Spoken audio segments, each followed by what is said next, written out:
Chào mừng các bạn đã quay trở lại với kênh Nagi Kiếm Hiệp và Huyền Sử. Đây là phần cuối cùng trong loạt video top 15 thiên hạ đệ nhất Mỹ Nam trong tiểu thuyết Kim Dung. Sau hai phần đầu đầy hấp dẫn, chúng ta đã gặp 10 chàng trai tuyệt sắc giai nhân, vừa đẹp vừa đau.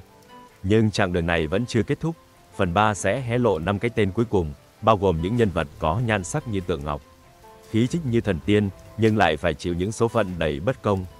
Liệu ai sẽ đứng đầu bảng xếp hạng?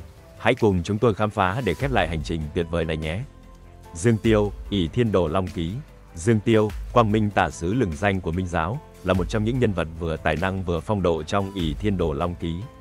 Với khí chất ngời ngời và phong thái tiêu sái, Kim Dung đã khắc họa Dương Tiêu như một mẫu hình soái ca trưởng thành, khiến không ít người phải ghen tị. Dưới trướng Dương Đỉnh Thiên, Dương Tiêu được ưu ái truyền dạy 2 tầng công pháp Càn Khôn Đại Na Di.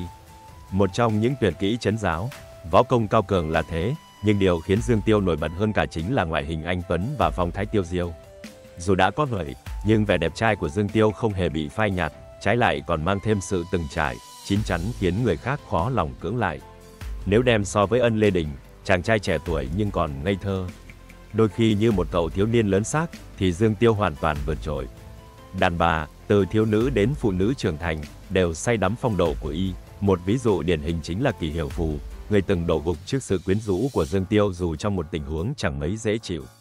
Từ một vụ việc không mấy vui vẻ, Kỷ Hiểu Phù rốt cuộc lại trở thành người tình nguyện say mê anh đến tận cùng. Người ta thường nói, gừng càng già càng cay, và Dương Tiêu chính là minh chứng sống động cho câu nói này. Bản lĩnh của anh không chỉ nằm ở võ công hay mưu trí, mà còn ở sức hút khó cưỡng. So với những nhân vật trẻ tuổi hơn như Trương Vô Kỵ hay Dương Quá, Dương Tiêu toát lên một phong thái điềm đạm, cuốn hút theo cách riêng, không ồn ào nhưng đầy quyền lực. Nếu Vi Tiểu Bảo được xem là ông vua của trò chơi tình ái, thì Dương Tiêu chắc chắn là một bậc thầy thực chiến. Với diện mạo đẹp trai, thêm một chút công phu bá đạo, anh đủ sức khiến mọi chuyện trong cuộc đời mình trở nên khác biệt. Dương Tiêu, một biểu tượng của sự trưởng thành quyến rũ trong thế giới kiếm hiệp Kim Dung, mãi là hình mẫu mà giang hồ vừa nể phục, vừa ao ước. Phạm Giao, ỷ Thiên Đồ Long Ký. Phạm Giao, quang minh hữu sứ của Minh giáo, là một trong những nhân vật vừa đẹp trai vừa tài hoa trong ỷ Thiên Đồ Long Ký. Cùng với Dương Tiêu, anh được giang hồ mệnh danh là Tiêu Giao Nhị Tiên, không chỉ vì võ công xuất sắc mà còn nhờ ngoại hình anh tuấn, phong thái tiêu sái hiếm có. Tuy nhiên, số phận của Phạm Giao lại không mấy sáng sủa, đặc biệt là trên phương diện tình cảm. Trong khi người anh em Dương Tiêu của anh đã kịp nếm trái cấm trong một mối tình đầy sóng gió với Kỷ Hiểu Phù, thì Phạm Giao vẫn được giang hồ ca tụng là trai tân chính hiệu. Theo lời kể của Tạ Tốn, thuở xưa, Phạm Giao từng được giáo chủ phu nhân, tức vợ của Dương Đỉnh Thiên, hứa hẹn gả cho Tử Sam Long Vương. Xét về nhan sắc lẫn tài năng, Phạm Giao và Tử Sam Long Vương quả thực là một cặp trai tài gái sắc khiến cả giang hồ phải ngưỡng mộ. Nhưng đời đâu dễ dàng như thế, tự nhiên mọc đâu ra một gã tên Hàn Thanh Diệp, chẳng phải cao thủ, cũng không có thành tựu gì đáng kể. Dù mọi mặt đều thua xa Phạm Giao, Hàn Thanh Diệp lại sở hữu một lợi thế không thể phủ nhận, hắn đẹp trai. Đúng là trời không cho ai tất cả, chỉ cần một nhan sắc vượt chuẩn, Hàn Thanh Diệp đã dễ dàng chiếm được trái tim của Tử Sam Long Vương, khiến nàng thậm chí còn phản bội cả Minh giáo để chạy theo hắn. Dù Phạm Giao có đủ cả tài năng và khí chất, nhưng vẫn phải chịu cảnh đỏ tình đen bạc. Câu chuyện tình giang dở của anh trở thành bài học xót xa cho những kẻ tài giỏi nhưng thiếu một chút may mắn trong tình yêu. Hạ Tuyết Nghi, Bích Huyết Kiếm. Hạ Tuyết Nghi, một nhân vật vừa khiến người ta ngưỡng mộ, vừa khiến người ta thương cảm trong thế giới kiếm hiệp, là điển hình của câu nói, số trời đã định, đẹp trai nhưng không được hưởng. Dù kết cục bi thảm, nhưng cuộc đời anh vẫn đủ màu sắc để trở thành một trong những câu chuyện đáng nhớ nhất. Sinh ra với vẻ ngoài phong độ, tuấn tú, Hạ Tuyết Nghi chẳng cần làm gì cũng đủ khiến các nữ nhân như Ôn Nghi và Hà Hồng Dược phải ngày đêm nhung nhớ. Tuy nhiên, vẻ đẹp ấy chẳng thể giúp anh thoát khỏi bi kịch. Tuổi thơ của Hạ Tuyết Nghi là chuỗi ngày u ám, với sự thù hằn chất chứa trong lòng đối với gia tộc họ Ôn, kẻ thù truyền kiếp của anh. Trong một kế hoạch đầy toan tính, Hạ Tuyết Nghi lợi dụng tình cảm của Hà Hồng Dược để lấy cắp bí kíp võ công của Ngũ Độc giáo. Nhờ đó, anh luyện thành một tuyệt thế thần công, đủ sức đối chọi với trận pháp của Ôn gia Ngũ lão, gia tộc mà anh luôn khắc cốt ghi tâm trả thù. Nhưng cuộc đời vốn thích trêu người. Trong quá trình ấy, Hạ Tuyết Nghi lại thầm yêu Ôn Nghi, chính là con gái của kẻ thù mà anh từng thề sẽ tiêu diệt. Chớ trêu hơn, Ôn Nghi không chỉ là người anh yêu mà còn là người mang trong mình cốt nhục của anh. Tai họa thực sự ập đến khi Ôn Nghi nấu cho anh một bát canh sen, bát canh mà chẳng ai ngờ lại chứa độc dược khiến anh mất hết nội lực. Không những thế, anh còn bị nhà họ Ôn cắt đứt kinh mạch, biến từ một đại hiệp oai phong trở thành kẻ tàn phế, sống đời đau khổ. Nhưng bi kịch chưa dừng ở đó. Vì ghen tuông, Hà Hồng Dược, người từng yêu anh đến cuồng si, đã nhốt anh trong một hang núi vắng. Để anh sống cô độc và chết trong sự tuyệt vọng. Cả cuộc đời Hạ Tuyết Nghi như một bài ca buồn, từ một đại hiệp đầy tiềm năng, anh trở thành nạn nhân của những mối tình ngang trái và những âm mưu đen tối. Người đời thường nói, đẹp trai chưa chắc đã sướng, và Hạ Tuyết Nghi là minh chứng hùng hồn nhất. Cuộc đời anh là một chuỗi bi kịch nối tiếp, nơi tình yêu và thù hận hòa quyện, để lại trong lòng độc giả không chỉ sự xót xa mà còn những bài học đắng cay về số phận. Âu Dương Khắc, anh hùng xạ điêu. Âu Dương Khắc, một nhân vật gây ấn tượng mạnh trong Anh hùng xạ điêu, là mẫu hình soái ca vạn người mê với đầy đủ các yếu tố, đẹp trai, giàu có, và phong độ ngời ngời. Chỉ cần nghe đến cái tên Âu Dương Khắc, người ta lập tức hình dung ra một công tử hào hoa, có thể khiến cả giang hồ ngã gục vì khí chất của mình. Kim Dung từng miêu tả ấn tượng đầu tiên về Âu Dương Khắc.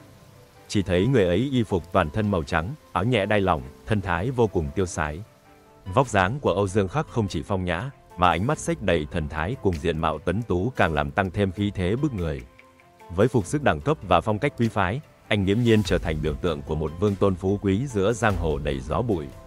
Thế nhưng, cuộc đời của Âu Dương Khắc là một minh chứng sống động cho câu nói, đẹp trai không bao giờ là cái phúc. Dù phong độ và giàu có là thế, số phận của anh lại đi vào lối mòn bi thảm quen thuộc của những nhân vật đẹp trai trong tiểu thuyết Kim Dung. Từ một công tử hào hoa, Âu Dương Khắc liên tiếp gặp phải thất bại, trở thành trò cười cho thiên hạ. Không chỉ rơi vào cảnh tàn tật, anh còn bị Dương Khang, một nhân vật ít hào hoa hơn hãm hại, dẫn đến kết cục bi thảm. Người ta đồn rằng Kim lão gia có thâm thù đại hận với những kẻ đẹp trai, bởi hầu hết các nhân vật sở hữu nhan sắc rực rỡ trong truyện của ông đều không tránh khỏi kết thúc đau lòng. Âu Dương Khắc không phải ngoại lệ, dù phong độ đến mức đốt cháy ánh nhìn của giang hồ, anh vẫn phải chịu cảnh thua thiệt và ra đi trong sự tiếc nuối của độc giả. Dẫu vậy, Âu Dương Khắc mãi là biểu tượng của một soái ca lụi tàn nhưng vẫn đầy cuốn hút. Câu chuyện của anh nhắc nhở rằng, trong thế giới Kim Dung, nhan sắc chỉ là khởi đầu, và một trái tim đủ mạnh mẽ mới có thể trụ vững trước những thử thách đầy cay đắng của cuộc đời. Lệnh Hồ Sung, tiếu ngạo giang hồ. Thiếu hiệp Lệnh Hồ Sung, hay còn được giang hồ yêu ái gọi là lãng tử Lệnh Hồ, là một nhân vật lãng tử chính hiệu trong tiếu ngạo giang hồ. Dù không được miêu tả là sở hữu nhan sắc nghiêng nước nghiêng thành, nhưng khí chất phong trần, lối sống phóng khoáng và sự ga lăng trời ban của anh vẫn khiến bao trái tim phải xao xuyến. Nhắc đến hành động nghĩa hiệp, ai mà không nhớ khoảnh khắc Lệnh Hồ Sung sẵn sàng mạo hiểm tính mạng chỉ để bảo vệ một bà lão hoàn toàn xa lạ. Chàng lãng tử này chẳng ngại khó khăn, suốt dọc đường luôn nỗ lực hết mình, thể hiện rõ phẩm chất nghĩa hiệp mềm lòng đặc trưng của các đại hiệp trong truyện Kim Dung. Quả thực, Lệnh Hồ Sung là một biểu tượng của hiệp cốt nhu tình. Thế nhưng, nếu nói về tài thả thính, Lệnh Hồ Sung còn khiến cả giang hồ phải ngả mũ thán phục. Một vài ánh mắt, một câu nói nhẹ nhàng cũng đủ để tiểu sư muội Nghi Lâm mất ăn mất ngủ. Đỉnh cao của nhan sắc và phong thái của Lệnh Hồ Sung chính là khi được Vu Chính, ông vua cải biên phim ảnh tái hiện.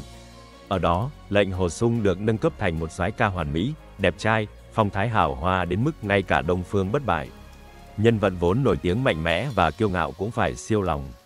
Chẳng những thế, Đông Phương Bất Bại còn không ngại ngần thề non hẹn biển với Lệnh Hồ Sung, khiến độc giả chỉ biết cảm thán, nhan sắc của lãng tử Lệnh Hồ quả là có thể khiến cả võ lâm đảo điên.